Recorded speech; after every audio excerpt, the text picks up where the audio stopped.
పార్వతి శ్రీకరు శ్రేయని కలుస్తుంది. తను తీసుకొచ్చిన నెక్లెస్ని శ్రేయ మెడలో వేస్తూ ఉంటుంది.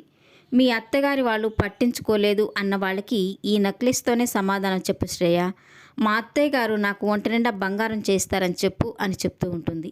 ఇక శ్రీకరు శ్రేయ అయితే చాలా సంతోషపడిపోతూ ఉంటారు. ఇక పార్వతి అయితే పనుందని తను అక్కడి నుంచి వచ్చేస్తూ ఉంటుంది.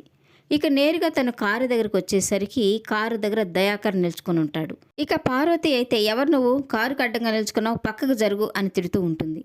ఇక దయాకర్ అయితే నీకోసం ఎదురు చూస్తున్నాను సిస్టర్, అక్షయ్ నీ కొడుకు కాదని నీకు ఫోన్ చేసింది నేనే అని అంటుంటే ఇక ఒక్కసారిగా షాక్ అయిపోయిన పార్వతి అయితే అక్షయ్ నా కొడుకు కాదు అన్న సంగతి నీకెలా తెలుసు అని అంటుంటే ఇక దయాకర్ అయితే అక్షయ్కి మేనమావును నేను, మీ ఆయన మొదటి భార్య నాకు సొంత అక్క, ఏంటి టెన్షన్ పడుతున్నావు, మీ ఆయన కూడా ఇలాగే టెన్షన్ పడుతూ ఉంటాడు, అక్షయ్ నీ సొంత కొడుకు కాదు అన్న సంగతి నేనెవ్వరికి చెప్పకూడదంటే నాకు డబ్బులు ఇవ్వు అని అడుగుతూ ఉంటాడు. ఇక పార్వతి అయితే టెన్షన్ పడిపోతూ ఈ విషయం ఎవ్వరికి చెప్పొద్దు అని అంటూ ఉంటే చెప్పకూడదంటే డబ్బులు ఇవ్వు అని చెప్తుంటాడు. ఇక పార్వతి నా దగ్గర డబ్బులు లేవంటుంటే ఇక దయాకర్ అయితే డబ్బుల రూపంలో ఇవ్వలేకపోతే నగల రూపంలో ఇవ్వని పార్వతి మెరుగు పెట్టడానికని తీసుకొచ్చిన హారాన్ని కారులోంచి దయాకర్ తీసుకుంటూ ఉంటాడు. ఇక పార్వతి అయితే వద్దు తీసుకోవద్దు, అది మాకు వంశపారంపర్యంగా వస్తున్న హారం అని అంటుంటే ఇక దయాకర్ అయితే తన మాట వినకుండా ఆ బాక్స్ తీసుకొని అక్కడి నుంచి వెళ్ళిపోతూ ఉంటాడు.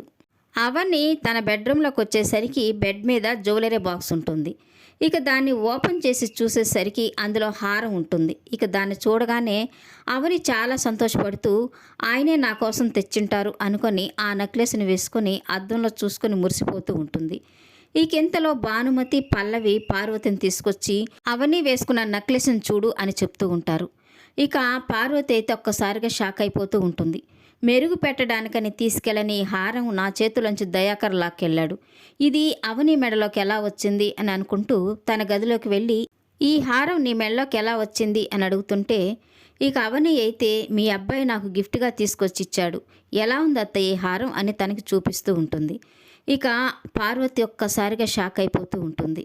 ఇక పల్లవి అనుకుంటూ ఉంటుంది, ఇప్పుడు అత్తయ్యకి అక్షయ్ మీద కూడా అనుమానం మొదలవుతుంది, నేను వేసిన నిప్పు రాజుకొని మంటగా మారి ఇల్లంతా తగలబడిపోతుంది, బూమ్ వైల్డ్ ఫైర్ అని అనుకుంటూ ఉంటుంది. ఈ వీడియో నచ్చినట్లయితే లైక్ చేయండి, సబ్స్క్రైబ్ చేయండి. Thank you for watching.